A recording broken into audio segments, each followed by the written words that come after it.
or those handful of things that he's great at. I hope that wasn't too long an answer, but that's what it's all about. It's about flicking that switch and thinking, am I going to walk into the office today and look for shit like a fly would? Or am I going to walk into the office today and look for the developments and the flowers and think, how can we get more of that? That's what it's about. Well, that's beautiful. But do you think that we are kind of primed through evolution to kind of notice the bad stuff, notice the weaknesses, notice the dangers?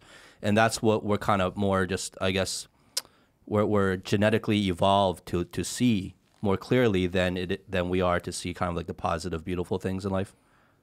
It's an absolutely brilliant question. The answer is yes. And in fact, one of the chapters in my book I've dedicated solely to that subject to try and explain the neuroscience behind this. I only had scope in my book for one chapter to talk about the evolution and how our brains have developed. But if you want a better treatise on that, if you really want to understand why our brains make the decisions that they do, I thoroughly recommend a book called The Leading Brain by Hans-Werger Hagemann, which explains exactly what's going on here. These 2.6 million years of evolution that you're talking about, Justin, you're absolutely right, have honed our brains to have one overriding ability, and that is the ability to protect us. Okay, they have developed a brilliant instinct and a chemical instinct for survival. And that makes sense because in the past, 40,000 years ago, I was just telling you guys how, there's a sweet factory down the road and how this is a nice little quaint town of 11,000 people. 40,000 years ago, none of this was here, obviously, right? This is all fields and trees, and our forefathers and foremothers are wandering the marshland, right? What thoughts are going through their minds? With the greatest respect, their thoughts and their cognitive processes were not as complex as ours are today, right? They had pretty simple or basic issues to deal with. I've got to live until tomorrow so I can feed my family. And to do that, I have to stay warm. I have to find some kind of nourishment. That's pretty much it, right? So when the saber-toothed tiger, or in fact, I was told the other day I'm not allowed to use the metaphor of saber-toothed tiger because apparently saber-toothed tigers were longer than 40,000 years ago. But let's create an environment where some kind of dangerous animal, right, comes over the hill. And the one behind Howie. Yeah, it would look something like that, right? Some kind of predator. If my 40,000 year ago great-grandfather saw some kind of terrifying animal, what would he be thinking? A very simple thought would go through his mind: I have to protect myself. And that's where we get these three words from, right? Fight, flight, or freeze. If I turn my head to the side here, so you see it like this, if you picture my brain like this, the sort of central part of the brain around here is called the limbic system. There's a part of the brain in the limbic system called the amygdala, and particularly the amygdala connected with the limbic system. That is the part of the brain that my 40,000 year ago grandfather had. And that part of the brain can make one of three decisions. That's it. When the input comes in and I see the tiger or I see the danger, it goes to the receptors at the back of my brain first, then it goes to the limbic system, and my brain computes the same today as it did 40,000 years ago. Will this thing kill me? If I think that it might, then I'm either going to run from it, I'm going to try and fight it and kill it, or maybe I'll freeze and hide behind a tree and hope that it goes by. Fight, flight, or freeze, right? Now, the limbic system is brilliant, and we've had that, our species has had that for hundreds of thousands of years, and you're right, Justin, it's brilliantly honed. Now, the pushback that I sometimes get in talks and in workshops is people say, oh yeah, there are no tigers roaming around these days. So there aren't. But our brain, as brilliant as it is, can't tell the difference between a tiger that might bite our head off and a boss who might metaphorically bite our head off, right? Or the bus is late and our anger, our seething anger at the bus driver who deigned to be too late to pick me up, or my spouse who complained because I didn't put the bin lid down, or whatever it may be. So when this input comes in today and it bugs us and it disturbs us, unfortunately, our limbic system works in the same way as it did back then when tigers threatened our survival. Why am I telling you this? Because we still have that part of the brain. Our forefathers and mothers didn't have the wonderful part of the brain, which if I turn my head, is kind of positioned here at the front of my brain, and that's called the prefrontal cortex. That's the PFC. I don't want this to become a chemistry class, guys, or a biochemistry class. But no, I love it. I love it. I love this stuff. Thank you. These are the only two parts of the brain that a leader really needs to understand. He needs to understand that the first part of the brain that computes what happens is the limbic system. Only if our limbic system says, that won't kill us, does it free up the signal, send it to the PFC, and that's where the magic happens. That's where the PFC is only a few thousand years old. Our forefathers and mothers didn't have that. And that's the part of the brain that has enabled us to put planes in the sky and connect communication over the world and do all the brilliant artistic and creative and innovative things that we as a race have done. It's that part of the brain. And the reason why, one of the reasons is because we have opposable thumbs. The other reason why we have become the dominant species on the planet is because we're one of the few species to have a PFC. Okay, most of our animal cousins don't. Dolphins have a very small one. Some apes have a version of a PFC. But the cognitive, rational, innovative thought, that is all done here at this front part of the brain. But this is the big problem, and I'm done with the chemistry class after this, I promise you. Once the signal comes in, hits the receptors at the back of my brain, it goes to the limbic system first. If the limbic system thinks this might scare me or this might hurt me, then the signal stays there and it computes it the same way as I used to. I'm going to fight this thing, or I'm going to run from this thing, or I'm going to hide. Only if it frees it up and says, yeah, this probably won't kill me, does the PFC kick in. And this is the problem, guys. This is the problem. To come back to your first question, Justin, why is there this negativity in the world? Why is there this over the last 4 or 5 years? Why have we seen this penchant for awful diatribes and attacks on Twitter and on other social media? Why do people seem to be so angry, and why are they so nasty to each other, irrespective of whether they're left or right or whatever? Why does there seem to be this frustration at work with conflict management, situations going through the roof, and harassment cases going through the roof at work, and burnout going through the roof, and all of these statistics are going in the wrong direction? Why is that? It's because when the limbic system is on, the PFC is off. Okay? If you drive a car over a bridge and you lose control, it's icy, and the car breaks through the barriers and goes into the river, just talk me through your thought processes. What are you going to be thinking? Okay, I think I was driving at 60 kilometers an hour, and the ice would add to that because of the friction, minus the air pressure and the reduction. Maybe that you're not calculating anything, are you? You're not thinking. You're thinking, oh shit, get out of the fucking car, yeah. Right? You're in the limbic system, right? And that's right. Our bodies are designed like that. Our brains are designed like that to save us in those panic situations. We're not in PFC in those panic situations. The problem is we still haven't developed a consciousness to put ourselves into PFC. We allow ourselves to slip into this 2.6 million year old pattern of being in limbic system, and we take it on the bus with us, and we take it to work with us, and we take it to the queue in Subway, and we moan and groan because I got a latte instead of a cappuccino, right? And so these potentially trivial issues that we've got today are still being dealt with in a kind of an aggressive, nasty way because we're in limbic system, sadly. So Matt, that's a very useful explanation. What's the role of like mindfulness in activating PFC, or are there other techniques that you teach? Yeah, absolutely. I'm not a mindfulness coach myself, but there certainly are a lot of great people out there who do that kind of thing. And mindfulness is one approach to dealing with this. The best way, or the proven way, of getting us out of limbic system is to create another channel. Okay, we have to, in some way, send a new signal into the brain, and the brain will then process that signal instead of processing the nasty one that got stuck in limbic system. The classic example, guys, is when you see a parent educating a child. I don't know if you guys have kids. My kids are a little bit older now, they're 12 and 14. But when they were 2 and 3, they got frustrated by things, right? And we had moments where one of the children might be having a tantrum. Maybe you've seen this in the park or whatever. The kid's flailing about on the floor, screaming as if the world's coming to an end. What do talented parents do? The kid let's say the kid wanted a chocolate bar. I want a chocolate. No chocolate today. You can have an apple. No, I want a chocolate. And it flips. And the kid goes into limbic system and freaks out. Screaming and shouting. What do talented parents do? They say, oh, look, Johnny, look, a bird. And the child goes, oh, yeah, a bird, look at it fly. And it's gone. The chocolate's completely forgotten. The tantrum on the floor was forgotten, and they're fascinated in the beautiful bird. That is a banal example of what we need to do with our members of staff. We have to create a new input.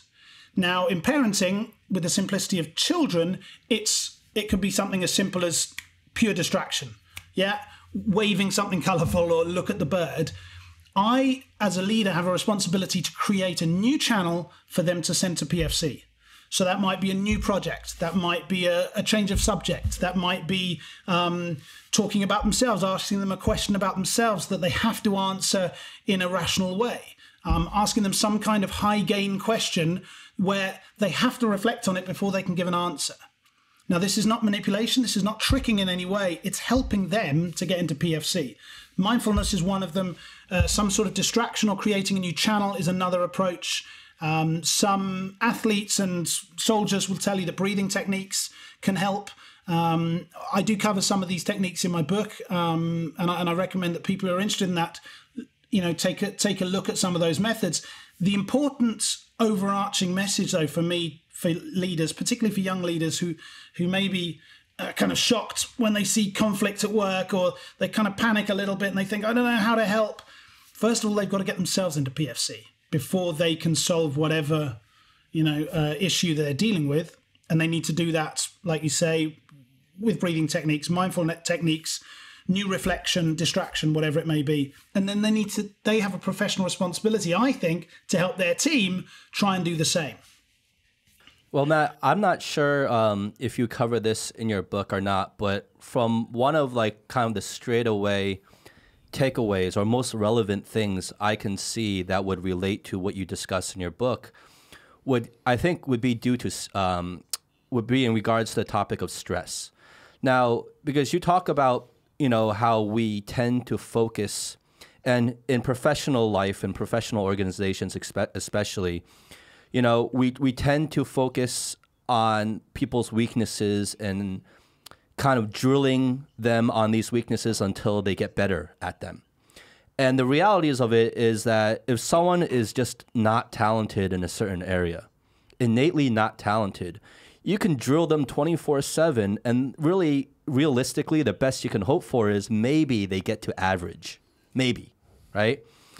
And by doing that, and by focusing on that, and by spending your time and their time and energy focusing on something that they're just not good at and most likely don't enjoy doing, hence they're not good at it, just amplifies stress. And before, you were just mentioning about the dangers in the world back in the early human days, right? And yes, there's no tigers right now eating us, but you can argue that stress and stress-related illnesses have killed way more people in modern day than tigers ever did. So the dangers, I think, are still very real in modern society in terms of our health. And a lot of this is related to stress. This is through medical research and scientific data, is really the number one cause of most of the vast majority of illnesses people end up having. It all starts from stress, but because it's really hard to quantify stress and it can't really be measured, it goes kind of unlooked and unchecked. But I think what you talk about in terms of kind of switching that paradigm, switching the perspective and focusing instead on your talents. And sometimes these talents can be hidden, but things you're good at and leveraging that and spending more of your time working on those things, that actually could go a long way in reducing people's stress and maximizing their performance. Well, Justin, you summarize it better than I do in the book. Actually, I'm knocked out. You are absolutely right. Maybe one of the problems with a lot of this material is that it sounds a little bit esoteric, right? And for the people who know me, they will tell you that I'm the least esoteric guy in Europe. That's not my message here. It's not some kind of I have to check into some kind of spiritual happiness or whatever. That's not my message. Other people have similar messages, and that's fine. The message here is based on 40 years of grounded scientific research that shows us that we are more productive, we are more creative, and we have register fewer sick days and fewer conflicts, and we enter into less stress. That is scientifically proven through study after study after study if we focus on people's talents and strengths. If we create an environment, particularly in the work environment, where people have the opportunity to work in areas where they like to work, where they have enjoyment, where they have some kind of intrinsic motivation, but also that they're good at, lest we forget we are different, right? We're all very different. The tall guy can reach the fruit on the trees easier than the shorter person. Okay, it's not that the shorter person is a worse person. They just don't have a natural accidental proclivity for picking fruit. And the person with more fast twitch fibers in their legs was probably better in the old, when we were hunting and gathering. They were probably better for hunting because they can chase after the animal and catch it better. But I don't know, one of the people in our tribe maybe had softer hands, so maybe had a better natural proclivity for staying by the fire and looking after the children. We understand and we appreciate physical difference and physical talents. We appreciate those very quickly. We seem to have a very fine eye for that. Oh, he's a big guy. He's a smaller guy. He's a strong guy. She's fast. We seem to be very good at that. And yet when it comes to cognitive talent, we are awfully neglectful of that. And we expect, particularly in the professional world, for people to be jack of all trades. You know, you wouldn't expect the small guy to pick fruit. So why am I expecting the person who has a wonderful ability for rhetoric and performance to be crunching numbers and to be good at it? And that leads on to your point, Justin. That's where the stress comes from. The absolute epidemic of stress that we've seen in the last 60 years or so has stemmed from this business cultural fascination with creating executives who can pretty much do everything. Right? You are expected today, if you work in some kind of classic white-collar work, I don't know what you're doing, but if you're sitting in front of a computer and that's 90% of your job, you are, irrespective of your industry, irrespective of the product or the service that your company delivers, 9 times out of 10, you are expected to do the following, and probably not only limited to the following, but some of the following. Create good presentations, deliver good presentations, chair effective meetings, be a good meeting participant, write reports, crunch numbers and understand complex data and be able to find patterns in that, communicate upwards effectively to staff, communicate downwards effectively and sideways, have wonderful customer service skills, be empathetic to the staff around you, to be able to, do you get the point, right? I could go on all night. We expect our executive to be good at all of those, and we just know that they're not. And so what happens is we force people to meet deadlines, and maybe punctuality is not a natural cognitive talent of theirs. And so what do? They stress and they fight and they bite and they scratch to meet that deadline. And what are they doing? They're investing so much energy and so much time in achieving something that will probably, like you say, just achieve minimum standard, right? Acceptable standard. They may be below acceptable standard at the moment in that particular cognitive trait, right? There might be one particular thing that they're, quote unquote, not very good at. So what do we tend to do as leaders? We tend to say, work hard at that. Eric, I saw that presentation last week. It was dreadful. Your speaking skills are poor. Your PowerPoint was ugly and the audience didn't like it. What deny? Wow, how'd you know? Yeah, he knows you so well, wow. Eric. He knows you so well. The subtle nod was very telling, Eric. You were like, yeah. No, joking aside, let's say that's the situation. Let's say I'm your leader and I observe that. What do 9 HR departments out of 10 do when a member of staff comes back and is, quote unquote, a bad presenter? 9 times out of 10, they send him to presentation training. Am I right? Oh, we've got someone here who doesn't give very good presentations. Let's pay some consultant to come in and give Eric some presentation coaching. Now, at the beginning, last week, this is what his presentations look like, okay? Ladies and gentlemen, I would like to... Right, really bad, right, really ugly. So he goes to presentation training, he comes back after presentation training. Does he now have the oratorial skills of Barack Obama or Steve Jobs? No. Justin Yang. Because with the greatest respect, The person who had that really low ability for something doesn't have a natural talent for it. He doesn't have a natural cognitive proclivity, just like the short guy doesn't have a natural physical proclivity. And I can flog that horse as much as I want, but it won't become a stallion. Okay, what I should be doing is investing my time and energy, focusing and highlighting on their cognitive talents, because when you work with existing talent, you get best-in-class performance. If I send an already talented, gifted, he's got something when he presents. If I send him to presentation training, fireworks. Let me give you. It's really interesting because what he's bringing up right now is leadership, right? But what we discuss a lot of times is based on discovering all what you just said through yourself, like what you are good at, what your proclivities are, and then really hone in on that.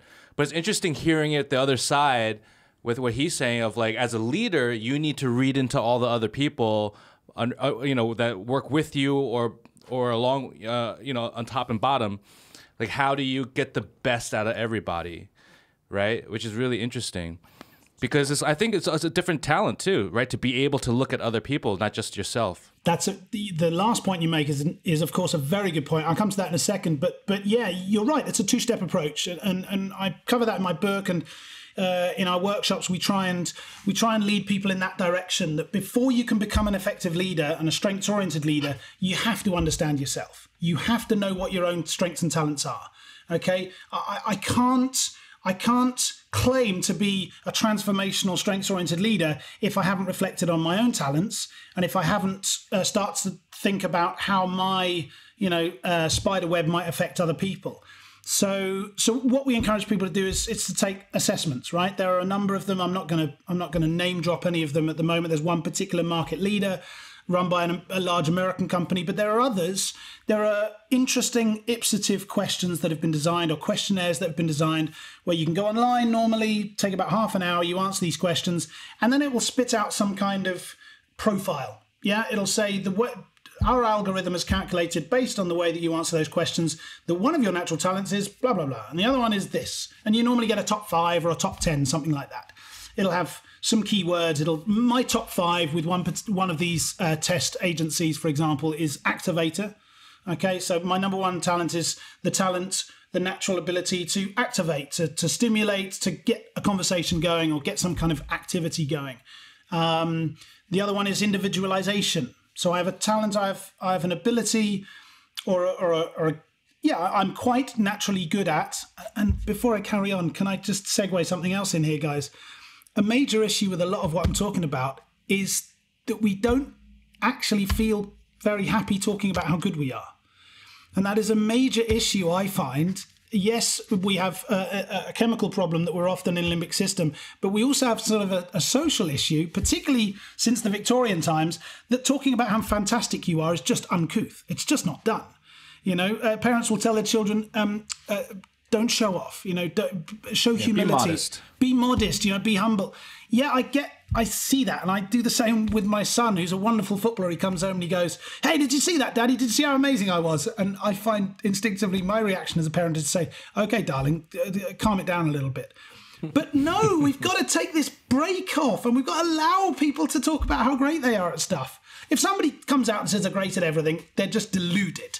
But if they recognize what they are great at, research has shown us that when they talk about that actively and openly and transparently with others, it actually gets better. And it helps people understand what they're good at, so their interactions with them also improve.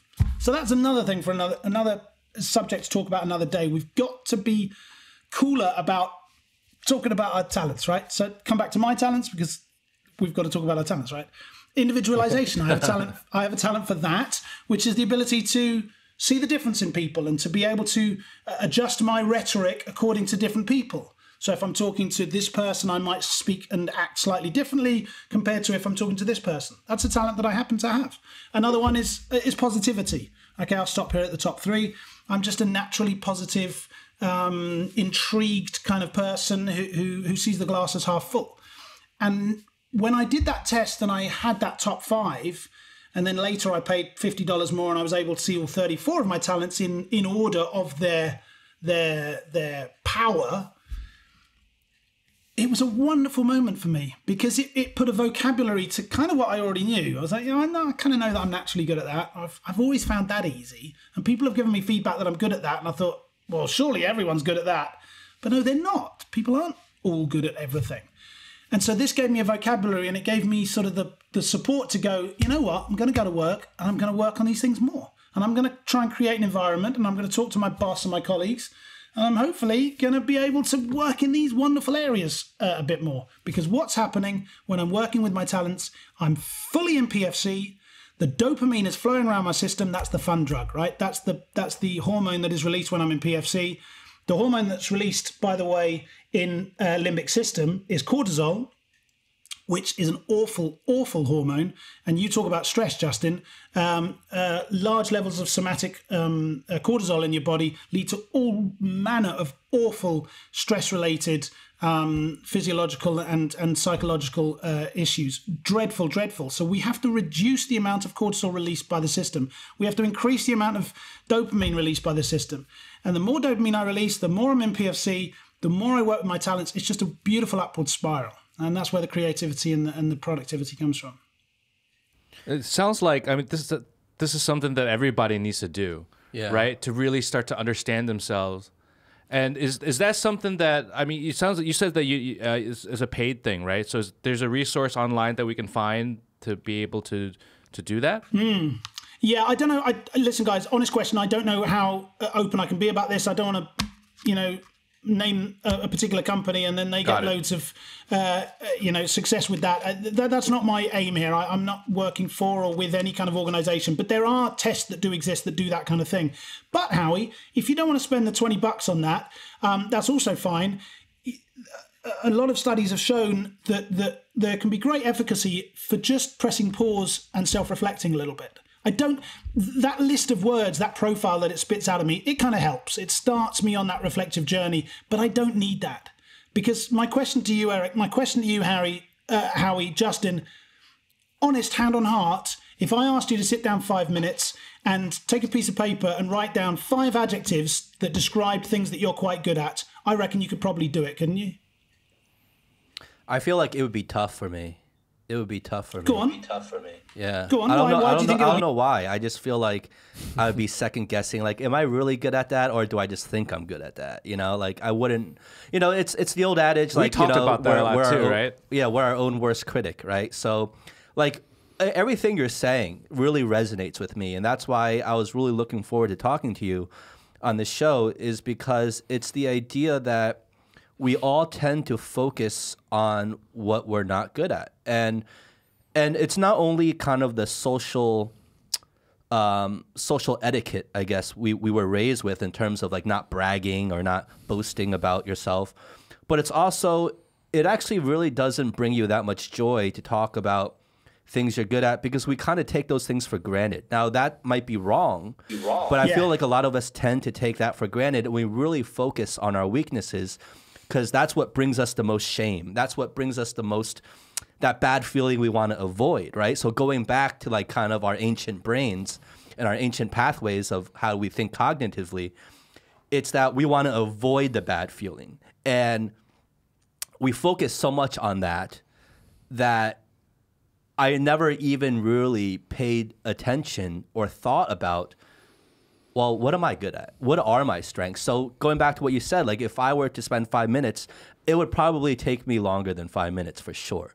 It'd probably take me a couple hours to come up with 5 things. The feedback I've heard from participants over the years has been similar to yours, Justin, and I agree. I think we've kind of we've neglected our self-love, for want of another word, okay, because of the challenges and because we've got to pay the bills and we've got to meet deadlines.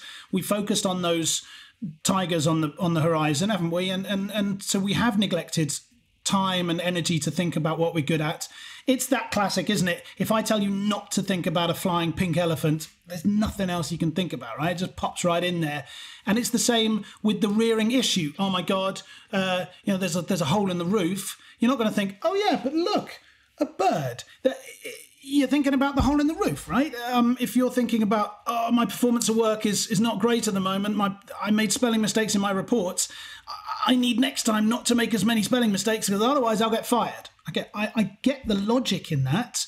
It's sad and it's fueled by cortisol and it's purely in limbic system, but I do get it, okay? And then it's compounded by this social conditioning that we've had for generations of not, one shouldn't brag and one shouldn't show off and all that kind of stuff. Having said all of that, if there's a hole in the ceiling and I look up and I think, oh, looks like the ceiling might fall on somebody's head, okay, I can't have a strengths-oriented approach to this. I can't say, oh, it looks like the ceiling might fall on your head, but I'm working purely strengths-oriented today, so I'm going to look at this person over here and focus on her because she's got talents. I can't do that, okay? There are some things in life I have to reach acceptable standard with. Agreed? Okay? I have to fix the roof. But may one thing be patently clear to us. When I fix the ceiling, what do I have? A fixed ceiling. Nothing else. If you fix issues, if you fix weaknesses, you get fixed weaknesses. You don't get high performance. So if I fix the ceiling, I now have a repaired ceiling. I don't magically have the ceiling of the Sistine Chapel. And that's where we need to start taking a moment to press pause and think, okay, I have a responsibility professionally and morally to fix those issues and to make sure that Johnny doesn't make as many spelling mistakes in his report and make sure that Sarah doesn't hold the piece of paper in front of her face when she gives a presentation. I have to get those things up to acceptable standard. But how about, guys, if I just spend a little bit of my energy and my time as a leader working on their talents and abilities as well? And how about I invite them or I give them the opportunity once a week, once every couple of weeks, to have 20 minutes with a cup of tea just to think about themselves? We look after high-grade sports cars. People who have these wonderful cars, they take them into the garage, don't they, every few weeks, and they get them tuned and polished and looked after. Justin, I see you got guitars hanging up on the wall. I bet you polish them and you look after the strings. You make sure the strings don't rust. And these are actually highly neglected. I'm sorry to contradict you, but these are actually highly neglected guitars. Right. No, that's good. And if you got up on stage and played one of them, you would hear that it had been highly neglected. Yes. Am I right? Yes. It wouldn't sound like a beautifully well-kept and well-tuned machine. It would not, no. Exactly. And so we know that we should look after our bikes and our guitars and our cars or whatever, but we don't do the same with our bodies. And we don't do the same with our mindsets. We don't give ourselves that opportunity to say, I'm going to have a cup of tea or a scotch or a glass of water or whatever, and I'm going to think about what I'm good at and what I would like to be doing more of for 5 minutes. Yes, Justin, you're right. It would probably take you said you don't think you could do it in 5 minutes, it'd probably take you 2 hours. I totally agree. But it doesn't take 5 minutes to tune a sports car either. It takes time. It takes longevity. You have to return to it again and again. You have to care for it and look after it. I also didn't tell my son to be a good person for 5 minutes. I've been telling him for 12 years. Okay, these things take time. Good leadership takes time. It takes investment. And good self-leadership takes time and it takes investment. Speaking of investment, though, I feel like that's such, that really fits in because when I was watching some of your keynotes, and we kind of got onto this topic, and this isn't an exact quote, but you said something like, training works if you work the talent, right? And it goes back to this idea of your return on investment, right? Whether your investment is time or money or energy, whatever your investment is, the return on investment. And it goes back to what you've been saying, is that if you spend your investment in terms of trying to train weaknesses, you get the best you can hope for is getting a very minimal incremental improvement, maybe something acceptable standard, right? Something average, maybe. Most likely it's still below average if this person is really not good at it. So that's really the best you can hope for. But if you put that same investment and training into someone's talents, natural talents and strengths, that growth can be exponential. And you get something, and you very possibly can get something like a best-in-class performer, like you were saying. And I love your analogy when you were talking about using kind of the education system and parenting, and you were talking about little Jimmy in his report card, right? And he's terrible at math, but And, he's terrible at math, so you spend all this money and time in terms of getting him a math tutor and hammering math. And the best you can hope for is that maybe he's still maybe average at math, maybe. But if he has a natural talent and interest in geography, let's say, and you were to just spend a little bit of that time honing that skill, he might be the person to fix the tectonic plate problem or something, or like earthquake early warning system. Like you said something along those lines, and that really struck me because that it's like planting that seed. It's that return on investment. That same thing going into two different choices. One is exponential growth, and one is just measly, like minimal, like nothing to kind of talk about kind of growth. And the two are so staggered, like so like astonishingly different, that it's amazing that we don't think in terms of ourselves and the way we treat other people and our own time, energy, and training that way. It's lovely to actually meet somebody who actually listened to one of my keynotes, Justin. I'm genuinely honored. No, because I was genuinely interested and captivated and curious about it. And I want you to kind of mention this on the show a little bit, because this was a great example. Because going back to the idea of like, look, we like positive mindset. We like all this positivity talk. But at the end of the day, a lot of it can seem very squishy, like you said, soft around the edges, like you're some sort of guru, and it could be just, but you actually have research data, scientific data to back all this up with. And this is really kind of what I wanted to talk to you about, because we can talk to thousands of people, and a lot of people can say similar things in a similar way, but they can't really back it up with anything. They're just like, oh, well, be happy, be positive. Positive mindset gets you more productive, positive. But you're just saying that. You're not convincing anyone, really. So I want to get into the scientific data and research. And one example that you mentioned in one of your talks was the speed readers. You were talking about the speed readers. Can you talk a little bit about that? Yeah, because I think that's a great illustration of what you mean. I totally agree with you. That is a problem with this, is when you start using phrases like B glasses and whatever, people maybe think it's a bit, like you say, guru-like, and as long as you just be a happy person, everything will be wonderful and a big pile of cash will fall into your pocket. That's not my message here, okay? This is based on decades of grounded research, and study after study after study has shown us that this just works. Okay, if you focus on people's talents and you develop their natural occurring talents, you get better performance. Full stop. Let me give you some examples. In fact, let me go back to the metaphor first of all that you mentioned that I talk about in one of my talks, and that's using the metaphor of how we act as parents. And parents, for want of a better word, are leaders. Okay, they're leading and they are guiding a human being through their development process. So that is pure leadership for me. So let's take that metaphor, or let's mirror that and transfer it, or see the example in parenting and transfer it over to classical executive leadership. The example that you mentioned, Justin, is the example of what, and the studies have shown us 77% of parents do this.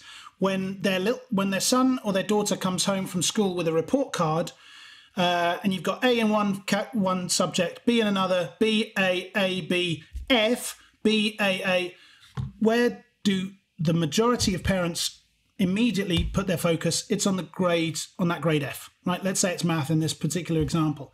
And then what do wonderful, conscientious, caring, loving parents do? Most of them spend time investing on the child. Okay, Johnny, every Wednesday we're going to have to sit together and I'll help you with your maths homework. Yeah? Or what else do? We go and buy CD-ROMs, or we pay for extra classes. We pay for the maths student down the road to come up every Thursday and help little Johnny with his homework. And that costs a lot of money as well. What else do? We have some kind of conflict discussion, or some kind of strategic discussion with the teacher, or maybe even the head teacher. Oh, maths is a problem. What can we do about this? Maybe he gets put in some kind of specialist class even at school for people who need particular help for maths, and we know what that means. What else do? Maybe we dangle the carrot a little bit as parents, and we say, listen, Johnny, if you get better at maths, if next semester your grade is better, you get a PlayStation or whatever. Or maybe we threaten the stick. That's another classic. That's Eric's case. He got the stick. Did he? Eric, look at him. He's still reeling from it today. We can see that. Maybe the parent said, if you get an F again next semester, then you can't go to tennis practice on Saturdays anymore, whatever it may be. We try all of these approaches as parents, and I get that. Okay, I'm not criticizing. It's like a natural reaction. It is a totally natural reaction. It's a loving reaction. But what have we done? Let's take a snapshot of what we've done. We've invested time, energy, love, emotion, and not an insignificant amount of money investing on the worst proclivity of that child. We've wasted and totally neglected so much time, energy, and money. And you're right, Justin. Which parent, be honest, please, hand on heart, people who are listening to this now, if you're parents or if you're leaders, be honest and reflect on your decision making right now when I ask this question. Who sends their child who comes back with an A star in geography, who sends that child to extra geography classes? We don't do it. We don't do it. And I don't know why we don't do it. We focus in on the negatives. We spend time, energy, and money focusing on those negatives. And if you polish a turd, you get a polished turd. Okay? If you want to get to best in class, if you want to get to best in class performance, you've got to start with talent. And you're right. Who knows what that child could... He seems to have some kind of natural ability for geography. He could turn into some kind of genius geologist. I don't know what geography people do, but like you say, he could solve the tectonic plate problem or stop tsunamis or whatever it may be. Could be incredible. Or he comes back with a great score in biology. Why don't we send him to extra biology classes? He could find the cure for COVID or whatever. But we don't. We spend time and money on negativity. And what is very interesting, and this has really fascinated me, and there's a lot of studies that show the same here, is when little Sarah comes back from school and gets an A grade in music, then we buy her a violin, don't we? And we pay for extra music classes. And when little Bobby shows talent for sport, we sign him up at a football club, don't we? And we, or we play football with him in the garden and we support him there and we get him some kit that he can play sports in.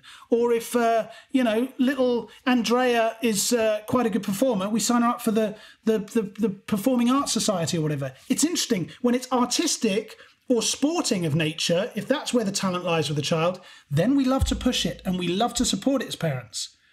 But when it's cognitive talent, we totally neglect it. And that fascinates me because the vast majority of jobs in the modern world require cognitive talent. I'm not dismissing musicians and singers and artists and sports people here. They play that role and they use their talent brilliantly. But it's the minority of professionals these days. The majority of professionals need cognitive skills, and yet we neglect them at school and we neglect them at work.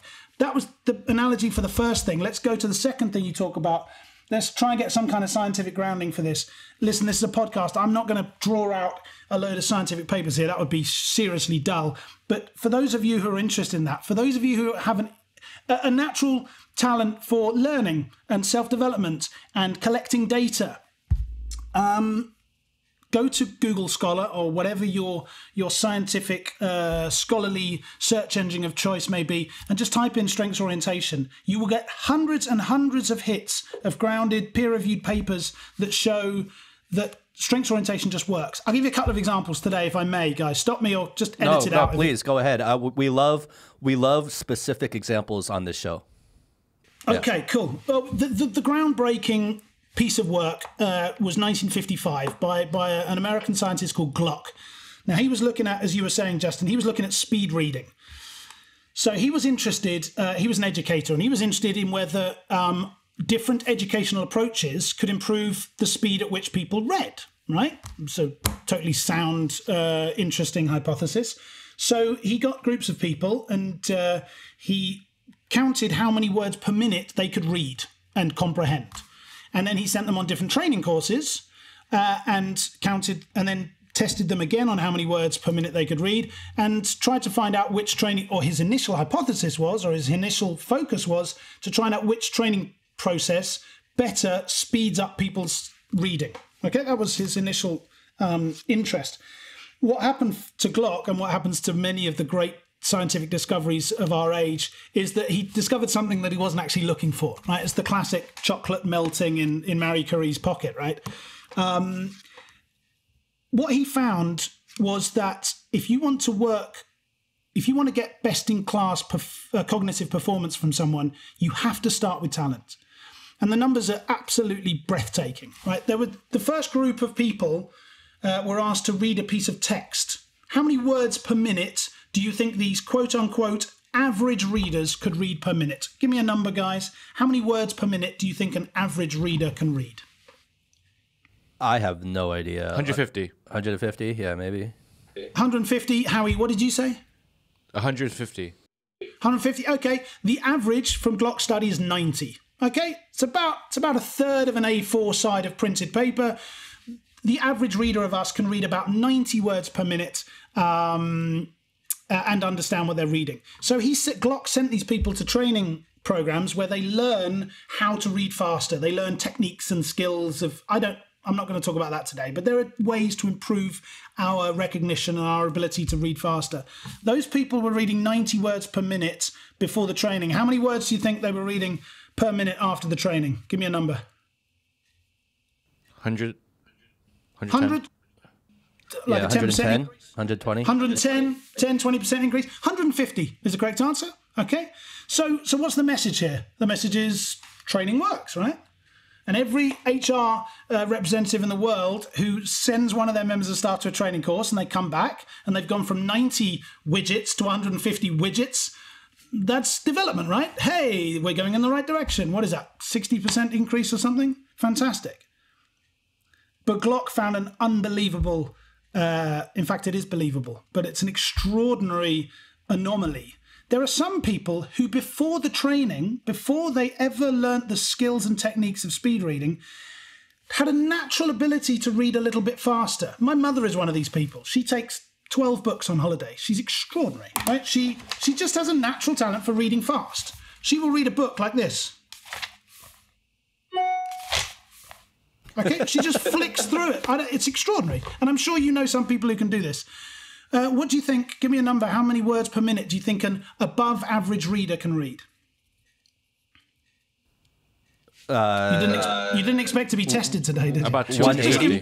180? 180? Okay. Eric, what do you think? 300.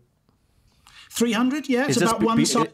Is this before training we're talking about? Before training, people who just seem to be naturally good at this stuff. The answer is the average was 350. Okay, so above average readers, these people seem to have a natural talent for reading fast. They can read about one side of A4 per minute, 350 words per minute.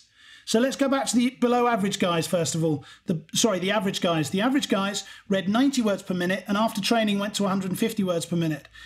The above average readers had a natural talent. Before training, they could read 350 words per minute. After training, how many words per minute do you think they could read?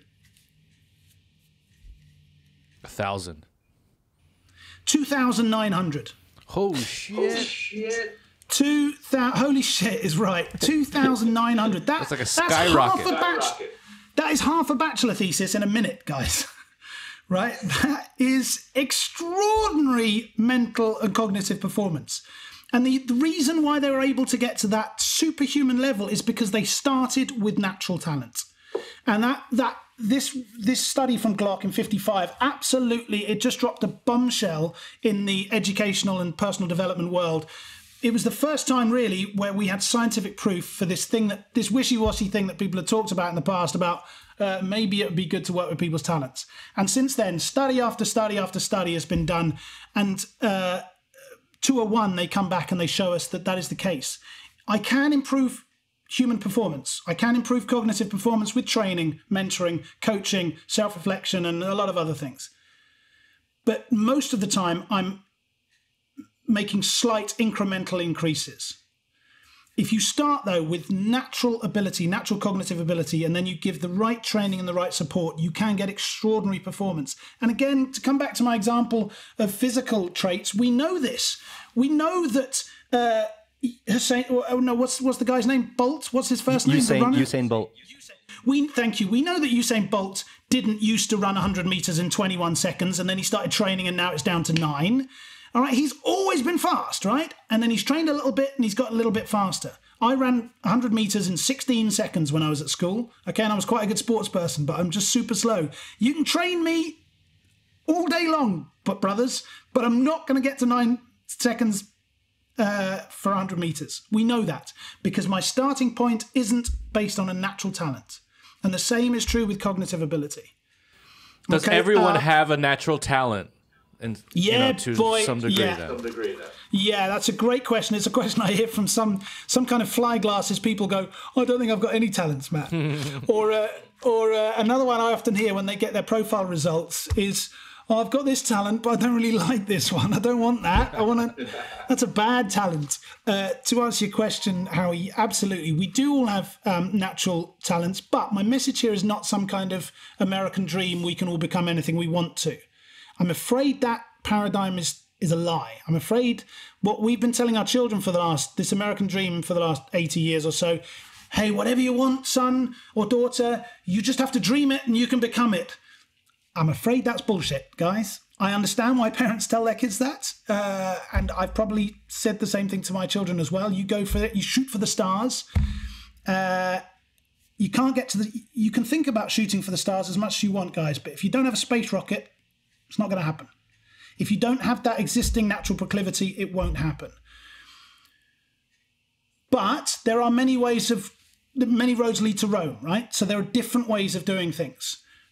The important thing for me to know is what are my talents and to recognize them, and then to find a world, find a job, but also find an environment where I can use those most effectively. That doesn't mean, Howie, that anyone can become, I don't know, head of a department, or anyone can become the conductor in an orchestra, or whatever these dreams are that people are having.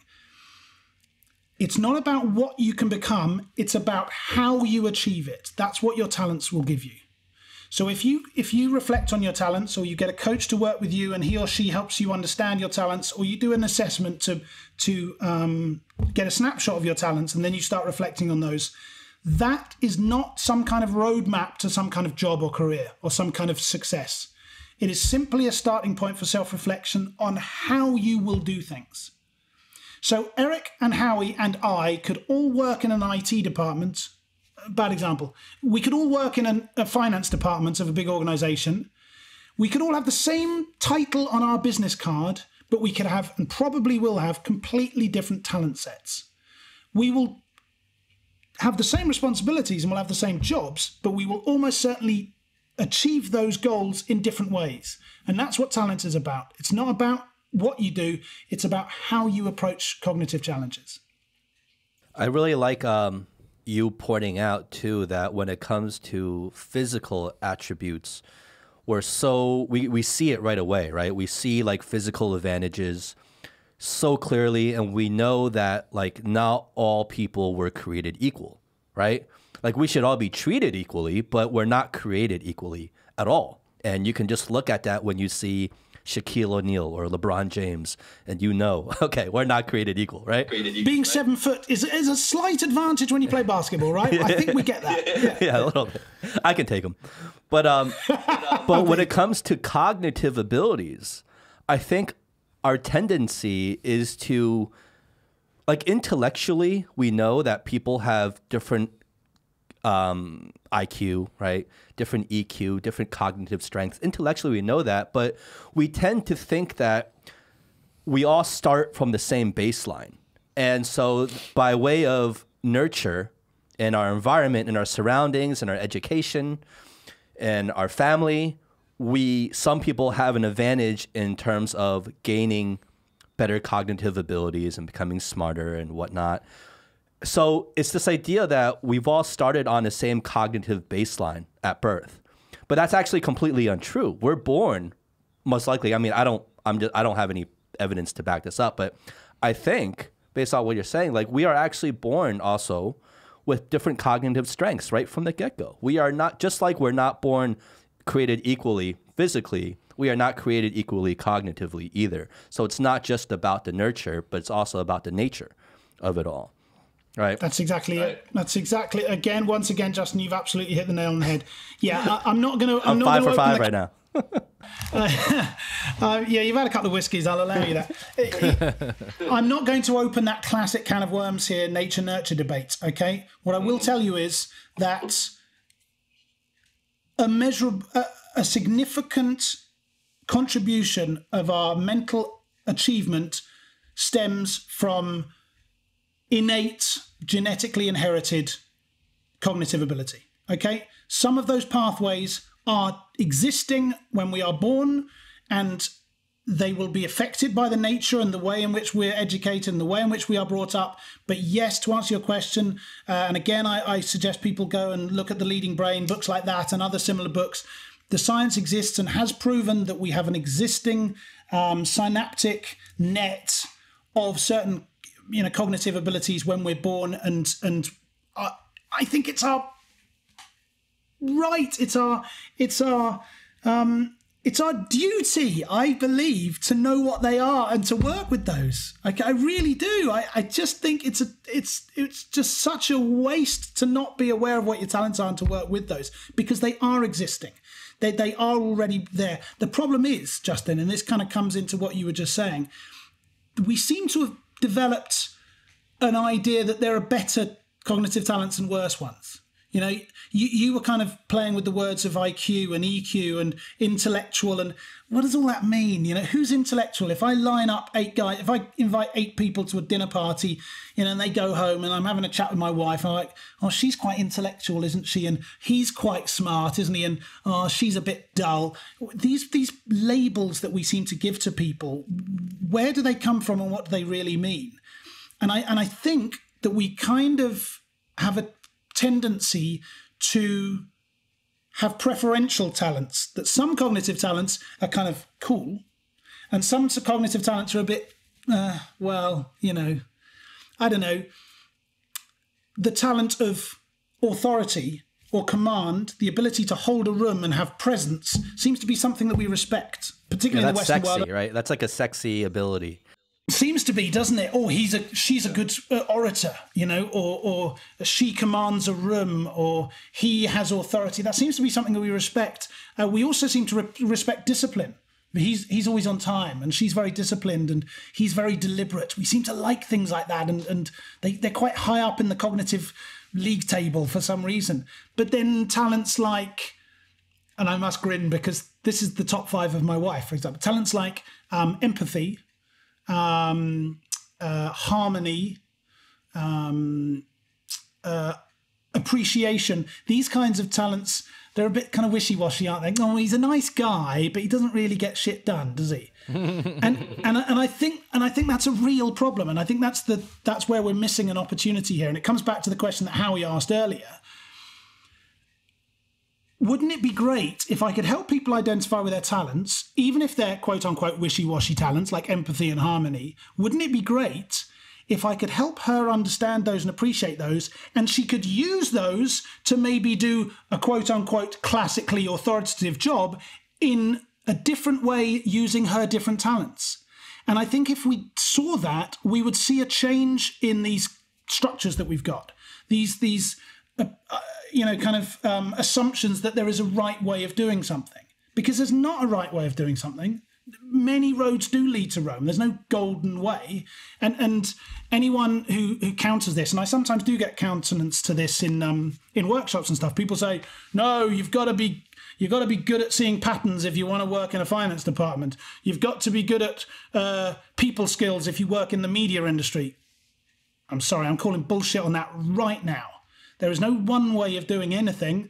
And the 2 perfect examples of that is, look at Barack Obama and Donald Trump. They did exactly the same job. Literally, their job title on their business card was the same position, and they did it very differently. And they both had quote-unquote success, and they both had quote-unquote failure. Doesn't matter how you're quantifying that. Boris Johnson and Angela Merkel do the same job. They run large European economies. They do it in very different ways, and they have got to the position they're at in very different ways. Steve Jobs and Bill Gates grew up in the same period of time in a very similar period, geographical area in California at the same time of the last century. Both college dropouts, similar backgrounds, both setting up burgeoning computer companies in their parents' garages, but they both led in completely different ways. They both became captains of industry, but you can check out the biographies of both. They both led in completely different ways, but they both created and built 2 of the most powerful, successful capital companies the world's ever seen. Steve Jobs apparently was an awful human being. I mean, just a dreadful man who would fire people willy-nilly, old school friends, and sat on the floor because he didn't, although he was a billionaire, never bought any furniture, and estranged family members for decades. Just dreadful social skills apparently, but an absolute extraordinary charmer and gift of the gab, and the ability to somehow use this power to suck talent out of people. Amazing, okay? Bizarre, but amazing, and created this incredible company. Bill Gates came out the same period, was born in a similar area, but led Microsoft in a completely different way, okay? Apparently he was an absolute micromanager, very kind of detailed, kind of bean counter kind of guy, completely different. But they both have these extraordinary abilities to lead. So anyone who tells me that there are good talents and bad talents, or talents that are better suited to leaders, or talents that are better suited to cleaning, or talents that are better suited to combing horses, horseshit. That's all horseshit. It's not what you do, it's how you do it. And I think everyone who's listening to this pod today, I really hope that he or she has the chance to have a think about what he or she would like to do and how he'd like to do it, because you deserve it. All of us deserve it, to not take sick days and to not hate our boss because we're doing shit that we don't like. We all deserve to be enjoying what we're doing and be good at what we're doing and go home with some dopamine flying around our system and go, hey, I did some stuff well today. I think we're allowed to do that. Well, I think what you just said really goes back to kind of what we idolize in media and pop culture, right? Like, we're growing up to idolize the Steve Jobs of the world, right? To idolize these strong, kind of vicious, leaders, right? Like, we idolize that in media. They're propped up. But when a person who doesn't kind of conform to that same mold, then they're kind of seen as almost kind of weak, like beta, right? They're not alpha. And as men, especially, we're raised to idolize that alpha character, that alpha personality, that type A kind of that person.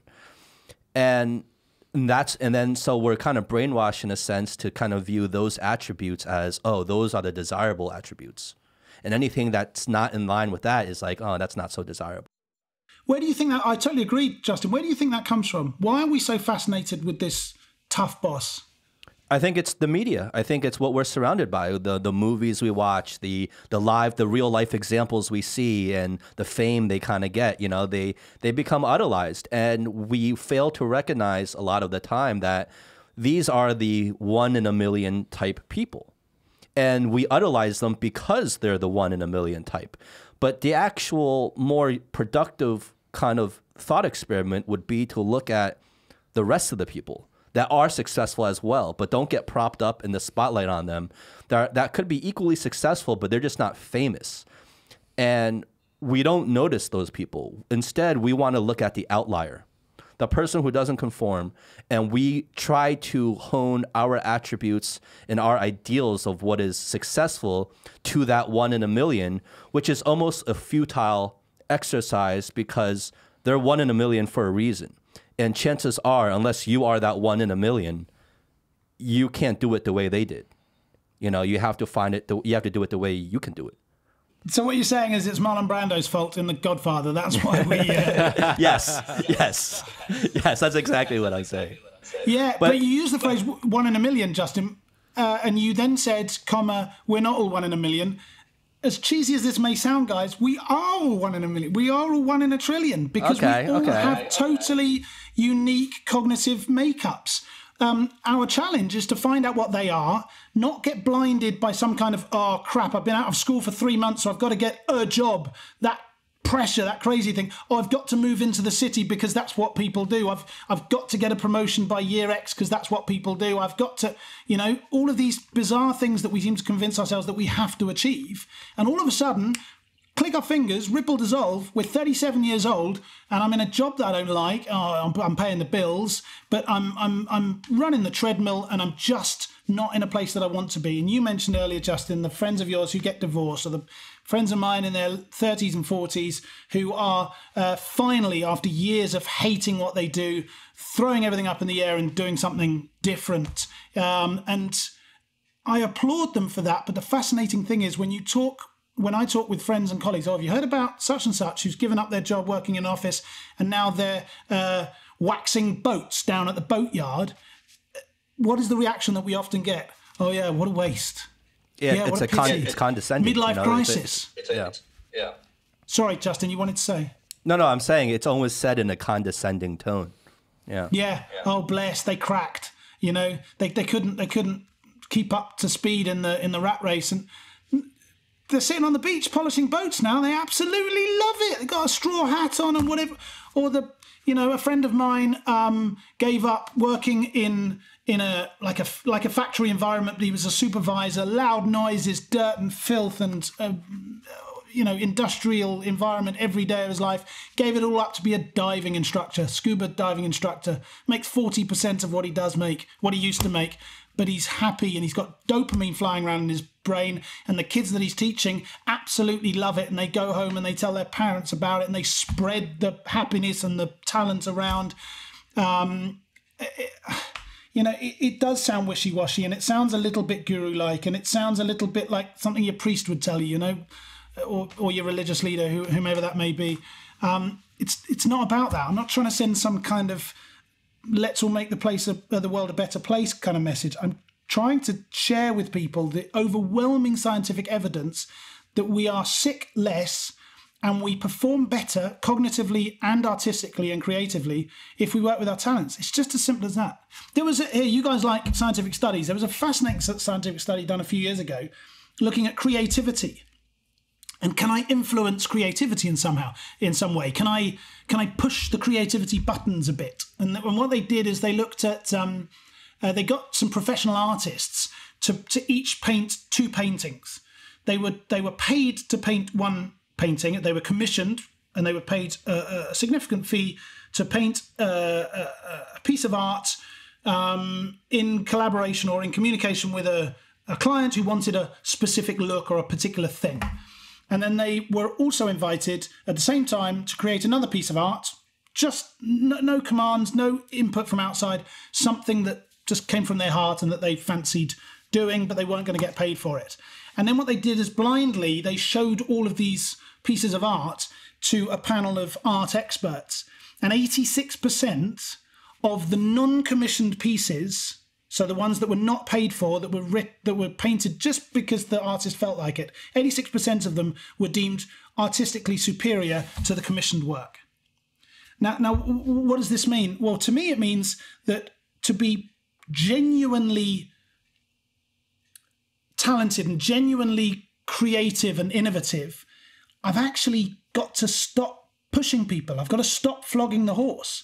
If I dangle this carrot and keep threatening with the stick and keep saying this is your job, you have to do it well, actually I get less creativity. I get worse artistic performance. I get better artistic performance if I allow people to be intrinsically motivated to do something.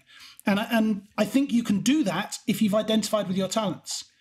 I know a number of artists, and I'm sure you guys do as well. I see, you're a musician as well, Justin, and musicians and performers have a similar kind of artistic thing running through them. As happy or sad or clever or unintellectual or boring or interesting any of those artistic people may be, I tell you one thing the vast majority of them have is an appreciation of their talents. And it's something that we can learn from, I think, in the executive world, is that appreciation of their talent. I beg your pardon, that appreciation of one's own talent. Yeah, they may be humble and they may stand in front of the camera and say, oh, well, thank you for this Oscar, I'm so surprised or whatever. But they knew when they were 12, 14, 16, 18 that they could dance and that they got a beautiful dopamine rush from dancing around their bedroom or from playing the guitar or from throwing paint onto a canvas. Okay, they identified their talents relatively early. They almost certainly got some kind of support from it. Mummy or daddy probably sent them to art classes or whatever, or bought them some brushes or bought them a guitar. Or at the very least, mummy and daddy said, go and get a proper job, which probably motivated them to want to be an artist even more, right? So if I can have this kind of drive to go and do my things that I want to do, I think we can learn a lot from those kinds of professions. And we can try and identify our talents earlier. there's one thing I definitely want to bring up with you before I let you go, because I'm sure that many of our listeners might be listening to this and thinking this, is that they might be saying, well, Matt, all what you're saying sounds beautiful, sounds great, but what am I supposed to do as a parent or even as a student, where I might not be able to afford to spend so much time working on these strengths, let's say, and I have to focus on my weaknesses because in the educational system that I'm in, that's what I get graded on, like if you have all B's and a few A's and maybe a C, but then you have one F, if I'm trying to get into a good school or I'm trying to advance my academic career, people are going to notice that F, see that F, and that's all they're going to be hung up on. It's not me, but the people who are judging me, the people who I need approval from, they're going to be seeing that F and they're going to judge me for it. So what's your take on kind of what you're saying, though it's backed up by scientific research, and I believe that, but how do you juxtapose that to education systems and how they're structured? It's a cracking question, Justin. It's a question I've heard from a lot of workshop participants over the years, and it's absolutely justified because, for better or worse, we do have educational systems where a certain acceptable standard in certain subjects is a prerequisite. You just have to. I don't know what it's like in China. I don't know what it's like in the States, but I grew up and I went to school in Britain. If you don't pass maths, you can't go to college. Simple as that. Okay? And science is the same. I think English. There are some kind of standard subjects that we have given this prestige to, and you have to pass that. Fine. My message here is not let's chuck the whole education system up in the air and let everyone just sit in the field and just, get their knowledge from the trees. I'm not trying to promote any kind of anarchist approach to education here. What I am saying is, yes, if your grade is in math, for example, is an F, and if it remains an F, you can't go to the next educational level. In Britain, for example, that would be what we call college, so grades 10 to 13, and then after that, if you don't have certain what we call A levels, you can't go to X university or Y university. These structures are in place, okay, for better or worse. My message is not forget maths, chuck it out the window, burn your maths book, focus on geography and art, and you'll be a happy person, everything will be wonderful, because sadly the system that we have in place means that you can't go to college because you don't have that. Meet that acceptable standard. Put that work in, buy that CD-ROM, have those extra classes so that you can get to acceptable standard. But two other things are super, super important while you're doing these. One, remember my analogy of the fixed ceiling. Be very, very clear and be honest with yourself that when you invest that time and that money and that effort on improving your F to a D, to acceptable standard, you will only get to a D. Please don't kid yourself. Oh, there's a very important point here. If the F, by the way, is because the child has no natural talent for that subject. If the F is for some other social reason, she's being bullied in class, or doesn't have a good relationship with the teacher, or is having some kind of social disturbance that means that she can't concentrate in maths class, that may well become an A one day if we can create a different environment. But if the F is because of a failing or a lacking natural talent, then be very, very clear with yourself and honest with yourself that you will never get to A star. You won't become the next Stephen Hawking, but you can get to acceptable standard. But the second invite, and this is my final and probably my most important message to anyone who's listening today, guys, is how about you just spend 1% of your time looking at your talents as well. I'm not telling you to chuck the maths book out and spend 100% of your time working on your talents and on your achievements, but we don't spend any time sometimes on it. We spend all of our time. Can I, instead of putting the whole pie of energy and effort into fixing my weaknesses, can I take a little bit of that pie and spend a little bit of that time focusing on my talents, or things that I love and maybe I can develop them into talents, or things that people have given me feedback on that I'm really quite good at? Can you Matt, find that bit of a time? I have an analogy for you, but it's based on what Howie does. So my understanding, and I'm not an expert on this, but if you're a film director or cinematographer, you have like a highlight reel, or you have a body of work that you show potential clients. So I think what you're saying is like, don't show them all your work shit, worst shit. Show them your good shit. That's a good one. Show the highlight reel, right? Show the highlight reel. Because and I think you're also saying is that we all have highlight reels. You can use that in your next book, Matt. I don't know. You have to get Eric's permission. Eric, I've already stolen it. His next book is going to be highlight reels. It's going to be titled. Chapter number 13, highlight reels. You are so right. You are so right. I have one of those videos on my website, right, to give people an idea of what I'm like in front of an audience. If you want to book me to give a keynote or whatever, you're right. I'm not going to put the clip up there where I fell off the stage, am I? You're absolutely right. Now, again, what I'm not saying is, I don't know.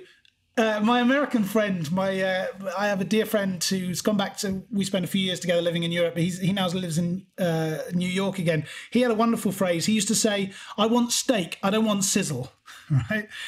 You know when they walk in the restaurant with a steak and it's sizzling.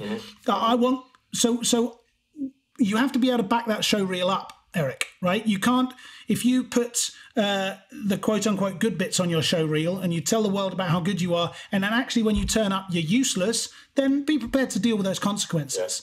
Right? I play football and I used to European soccer. I used to coach a lot here as well. And I used to coach the youth kids at a professional club here down the road. And one of the guys was telling me there that they get sent videos all the time from young players or their agents. And they watch these videos and they think, my goodness, this kid is incredible. We've got to get him over. We've got to sign him immediately. I've watched a number of these videos and they are breathtaking. And then the boys turn up and they've got two left feet and they don't know what they're doing, right? You have to back up. You have to have some steak underneath that sizzle. But yeah, how about we all create, and I'm not talking about faking or botching CVs or resumes to look like I'm wonderful. I'm talking about having the vocabulary to describe what you're good at and having the experiences and the successes to tell colleagues and potential future employers about, this is my show reel, guys. This is what I'm good at, and I'm proud of that. And I stand with that. And to your point, even more importantly, is that don't show yourself the blooper reel, like yourself, the blooper reel every single day and create negativity. It's remember that you do have a highlight reel and keep working on those things. So it's more of the internal message. It's like, don't put a spotlight on what you suck at. Yeah. If you're like 5 foot tall, you're not going to go try to like date like 6 foot women. But also circling back to what he was saying. I mean, I think you should shoot for the stars on that. But what I thought your analogy was going to be about basketball, and then I went to relationships. Going back to the 5 foot analogy, right? If you're 5 foot tall and you do really love basketball, don't be a center. Learn how to shoot a three-pointer. Don't be a center. Well, I think it boils down to a term we used earlier in the podcast. It's really like to process it, right? To see it clearly, it's really about return on investment. Whether it's for selfish reasons where I want to be better myself or you're trying to lead other people, it's return on investment. And like we said before, that investment is really all we have in life, whether it's our time, whether it's our love, our emotions, our energy, our actual money, our brain power, whatever resources it is that consumes us, right? It's that investment. And every day, if we're trying to better ourselves, we are looking for new places to invest ourselves in. And it's where you allocate that time and that resource of investment. And I think that's really what you're talking about, is that allocation of it. You're not saying, look, don't like just completely forget about that hole in the ceiling of what you're terrible at. Get to an acceptable standard, because these are basic skills that everyone should have. But then again, worry about the allocation of your time and don't put all your eggs in that one basket. Spread them out, and spread them out wisely according to where your talents really lie. I think. I could not have summarized it better myself, Justin. Absolutely beautiful. Absolutely beautiful. Well, look, Justin Matt, is great at summarizing. that's all I'm good at. That's all I'm your good at. talent. See, I can't I can't write a book. I can't create this stuff from scratch, but I can absorb it and regurgitate it back. That's what I'm good at. We have found his talent, boys. We found That's my it. talent. Regurgitation. That's a good one. Good luck with that journey, developing that into a strength, my friend. But Matt, it was a real honor having you on the show. I think I know I'm definitely really looking forward to reading your book. Well, actually, I'm going to listen to your book whenever it drops on Audible. but it's already available on paperback and Kindle. Where can people get this book, Matt? That's really sweet of you. Yeah, you can get it on Amazon, in any country that has Amazon, certainly. You can also get it directly from the publisher. That's BEP, Business Expert Press. There's also a link on my website, which is mattbeadle.com. Maybe you guys will share these links as well in the blurb underneath the pod. That would be grand if you could do that. But yeah, there's a link on my website straight to that.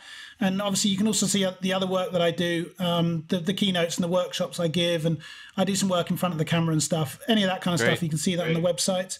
And I will let you guys know as soon as the Audible drops. I'll let you know. Yeah, get me. I think Eric might be more of a paperback guy. I don't know about you, Howie. I'm Justin's definitely more all over the Audible Audible guy. though. But I think we should have mentioned this on the top of the show. From what I understand, this is your fourth book, and it's really a culmination of all the decades and years of experience that you have doing seminars, talking, consulting, doing workshops and keynotes and research. Is that correct? It's like a culmination of all your past experience? Coincidentally, I happen to have my books here. It's an extraordinary coincidence that you would mention that. That's right. It is the fourth of my books that I've written. The last one came out in 2018. It's called Leadership Insights, the 11 typical mistakes that young leaders make and tips to avoid them. So yeah, to answer your question, I've been a management trainer or a leadership consultant for about 12 years now, and about 10 years now. And before that, I ran a series of companies myself. I was an entrepreneur for many years. I sold my last company in 2016. I also worked for many years as a department head in a university. So my experience of leadership is firsthand. It's not just, from a book or anything like that. I experienced and dealt with and messed up a lot of teams myself and tried to find my talents working with them. And for the last 10 years or so, I've been working with I've worked with over 20,000 participants in workshops in over 20 countries and with people from over 40 nationalities. So I've been to lots of different industries, lots of different organizations, trying to help them, particularly with their young and new managers and leaders, but also with more senior experienced leaders, trying to help people discover their talents. And you're right, the final book the latest book is this one, which has a beautiful design cover, I think. It's got the whole bee thing going on. Design. It's beautiful, isn't it? It was done by a wonderfully talented designer called James Himsworth. That book is the culmination of my work because I've been working with leaders, trying to help them with their communication, trying to help them with their transformational leadership, trying to help them with their self-awareness, and all of these facets that you need to be, that I believe and the research shows us you need to be to become a good leader. And I realized that actually the secret sauce is strengths orientation. It's understanding your talents, and how we have got to come back to your analogy or your experience from your industry as a film director. The reason you've created the show reel that you've got, and the reason that you almost always get inquiries for a particular genre, and why you sometimes balk at the idea of getting inquiries from different genre, is because you've identified your talents. Okay, I don't believe that you've taken an assessment and had some kind of printout, but it sounds like you know what you're good at. It sounds like you know the kind of genre of film that you do well, and you know the ones that you don't do so well, because you get that funny feeling when you get those inquiries. Hey, would you come and do X, Y, Z? Oh, no, that's not for me. You know it's not for me because you haven't identified your talents. And that I realized when I started writing my latest book a couple of years ago is that is the secret sauce. No matter what industry you're in, no matter whether you're leading or you're being led, or whether you never want to become a leader, or whether you want to become a teacher, or you are a teacher or an educator or a sports person or whatever it may be, if you're not aware of your talents and you're not open to discussing those and developing those, they won't become strengths. And I come back to the point I made earlier. I think we're all allowed to do that. We're all allowed to enjoy what we do. We're all allowed to get quality in what we do. And that's my invitation to you guys. And anyone who wants to talk to me about this, contact me on LinkedIn. I'm totally happy night and day to have a chat about it. It's a subject that's obviously very close to my heart, which I'm sure you've got. It's really interesting. I look forward to reading it. You think about like science fiction, fantasy, just different types of superhero movies. Often it's that journey of understanding what your superpowers are so that you can meet the world kind of head on. And imagine like you didn't know what your superpowers are and you go into these battles and struggles in your life and you don't have your superpower with you. You're not going to be very successful. And so knowing what your superpower is, and we all got to have one, is super important. And it's our job to find it. I feel like we really went strong today with this whole film analogy, film metaphor. Yeah, I love it. Yeah, we went hard on this one. What would Spider-Man be if he didn't realize that he could fire the webs? You're so right. I love it. And he didn't know in the beginning. A lot of times it's like hidden. Love it, Eric. Look, boys, Meanwhile, he's thinking he's like Thor. And he's like, no, he does not have Thor capabilities. Yeah. And then he gets fucked. He gets fucked. Anyway, guys. Anyway. Let's get back. Matt, it was an absolute pleasure talking to you. We got to do this when you're in Shanghai, and we can get you here in person, talk about a whole bunch of other stuff as well, expand on a lot of ideas and topics we kind of just broke the surface of today, and get a proper drink with you. I'd absolutely love that. I'm absolutely honoured, guys. I've enjoyed the format so much. I love the relaxed style that you guys have got. I just love the concept of how you do this. It didn't feel like an interview. It did feel like a chat, even though we're on Zoom, you know. But you're right, that we'll have a little bit more superpower when we can get in the same room and have a scotch together. Nice. It'll be fantastic. Hey, cheers, Matt. Boys, thank you very much. You look after yourselves. Cheers. Cheers. You too. Cheers, have Matt. a great one. Everybody, that was Matt Beadle on The Honest Drink. Check out his latest book, Strengths-Oriented Leadership, The World Through B-Glasses. My name is Justin. I'm Eric, and once I read Matt's book, I'm going to know what my superpower is. I look forward to sharing with everyone. And I'm Howie. All right, guys. All right, guys. Buys. All right, guys. I had too much rum. All right, guys. Peace. Bye. As the sun will see.